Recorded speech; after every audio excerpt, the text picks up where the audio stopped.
Hello my dear students, വരുന്ന March 2025 exam സെഷനിൽ remote exam book ചെയ്തവരാണോ നിങ്ങൾ? അല്ലെങ്കിൽ വരാൻ പോകുന്ന ഏതെങ്കിലും ഒരു എക്സാമിൽ റിമോട്ട് എക്സാം എഴുതാൻ പോകുന്നവരാണോ നിങ്ങൾ? എങ്കിൽ this video is for you. Myself Tony Alex, faculty at alliance. കുറേ സ്റ്റുഡൻസിനുള്ളൊരു സംശയമാണ്, റിമോട്ട് എക്സാം ബുദ്ധിമുട്ടാണോ? അല്ല, നമ്മൾ പഠിച്ചുകൊണ്ടിരുന്ന അതേ എൻവയോൺമെൻറ്റിൽ ഇരുന്നുകൊണ്ട് തന്നെ എക്സാം എഴുതാനായിട്ടുള്ള ഒരു അവസരമാണ് റിമോട്ട് എക്സാം നമുക്ക് ഒരുക്കി തരുന്നത്. റിമോട്ട് എക്സാം അറ്റൻഡ് ചെയ്യുന്ന സമയത്ത് എന്തൊക്കെ കാര്യങ്ങളാണ് ശ്രദ്ധിക്കേണ്ടത് എന്നാണ് ഈ വീഡിയോയിൽ നമ്മൾ നോക്കാൻ പോകുന്നത്. റിമോട്ട് എക്സാം അറ്റൻഡ് ചെയ്യുന്ന സമയത്ത് ഒരു quiet room and a clear desk space നമുക്കുണ്ടായിരിക്കണം. ഈ ഡെസ്കിൽ ഒരു മോണിറ്റർ, ഒരു കാൽക്കുലേറ്റർ, ഒരു ക്ലിയർ ഗ്ലാസ് ഓഫ് വാട്ടർ അല്ലെങ്കിൽ ഒരു ബോട്ടിൽ of water with all labels clear, ഇത്തരം കാര്യങ്ങൾ മാത്രമാണ് എക്സാം ഹാളിൽ നമുക്ക് അലോ ചെയ്യുന്നത്. ഇതല്ലാതെ ഒരു അഡീഷണൽ മോണിറ്ററോ ഹെഡ്ഫോണോ ഇയർഫോണോ ഒന്നും നമുക്ക് ഉപയോഗിക്കാൻ പാടില്ല. അതോടൊപ്പം തന്നെ ഒരു സ്ക്രാച്ച് പേപ്പറും നമുക്ക് എക്സാം ഹാളിൽ അലൗഡ് അല്ല. ഇതിന് പകരം എക്സാം വിൻഡോയിൽ തന്നെയുള്ള സ്ക്രാച്ച് പാഡ് വേണം നമ്മൾ യൂസ് ചെയ്യാനായിട്ട്. എക്സാം അറ്റൻഡ് ചെയ്യുന്നതിൻ്റെ മുമ്പായിട്ട് തന്നെ നമ്മൾ മാൻഡേറ്ററി ആയിട്ട് സിസ്റ്റം ടെസ്റ്റ് പാസ്സായിരിക്കണം.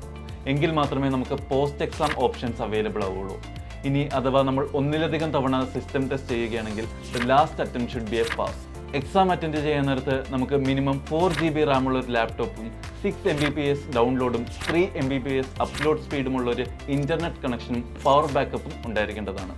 എക്സാമിന് എൻ്റർ ചെയ്യുമ്പോൾ നമ്മുടെ കയ്യിലൊരു ID കാർഡ് ഉണ്ടായിരിക്കണം. അതായത് ലൈസൻസ്, ആധാർ കാർഡ്, പാസ്പോർട്ട്, ഇതിലേതെങ്കിലും ഒരെണ്ണം നമ്മുടെ കയ്യിലുണ്ടായിരിക്കണം. കൂടാതെ ഇത് സ്കാൻ ചെയ്യാനും അതേപോലെ തന്നെ എക്സാം ടൈമിൽ എന്തെങ്കിലും കണക്ഷൻ ലോസ്റ്റ് ആയാൽ ഇൻവിജിലേറ്റർക്ക് നമ്മളെ കോൺടാക്ട് ചെയ്യാനായിട്ടും നമ്മുടെ ഫോണും നമ്മുടെ കയ്യിലുണ്ടായിരിക്കണം. എക്സാം ടൈമിൽ എന്തെങ്കിലും ടെക്നിക്കൽ ഇഷ്യൂ ഫേസ് ചെയ്യുകയാണെങ്കിൽ ചാറ്റ് ഫംഗ്ഷൻ ഉപയോഗിച്ചുകൊണ്ട് നമുക്ക് ഇൻവിജിലേറ്ററിനെ കോൺടാക്ട് ചെയ്യാൻ പറ്റും. ഇനി അത് സാധിച്ചില്ലെങ്കിൽ ഇൻവിജിലേറ്റർ നമ്മളെ ഫോൺ ത്രൂ കോൺടാക്ട് ചെയ്തോളൂ. In case of repeated distractions or lost connection for more than 5 minutes, the exam may be terminated. Exam time തീരുന്നതിന് മുന്നേ നമുക്ക് എക്സാം ഹാൾ ലീവ് ചെയ്യാനായിട്ടോ എക്സാം എൻഡ് ചെയ്യാനായിട്ടുള്ള ഒരു ഓപ്ഷൻ ഉണ്ടായിരിക്കുന്നതല്ല. അതേപോലെ തന്നെ എക്സാം കഴിഞ്ഞു കഴിഞ്ഞാൽ വിത്തിൻ 72 hours നമ്മുടെ സൈറ്റിൽ ഒരു മെസ്സേജ് ഉണ്ടാവും, the exam has been attended. അതേപോലെ തന്നെ അവിടെ റീബുക്ക് ചെയ്യാനായിട്ടോ അല്ലെങ്കിൽ വിഡ്രോ ചെയ്യാനായിട്ടുള്ള ഒരു ഓപ്ഷൻ ഉണ്ടായിരിക്കും. പക്ഷേ ഈ ഓപ്ഷൻസ് നമ്മൾ യൂസ് ചെയ്യണമെങ്കിൽ നമ്മൾ നേരത്തെ പറഞ്ഞ പോലെ തന്നെ മാൻഡേറ്ററി ആയിട്ട് സിസ്റ്റം ടെസ്റ്റ് എക്സാമിന് മുന്നേ തന്നെ ചെയ്തിരിക്കണം. ഇത്തരം കാര്യങ്ങൾ ശ്രദ്ധിച്ചു കഴിഞ്ഞാൽ നിങ്ങൾക്ക് ഈസി ആയിട്ട് റിമോട്ട് എക്സാം അറ്റൻഡ് ചെയ്യാൻ സാധിക്കും. ആൻഡ് നിങ്ങൾക്ക് എന്തെങ്കിലും സംശയങ്ങളോ ഞങ്ങളെ കോൺടാക്ട് ചെയ്യണമെങ്കിലോ the details are given in the description.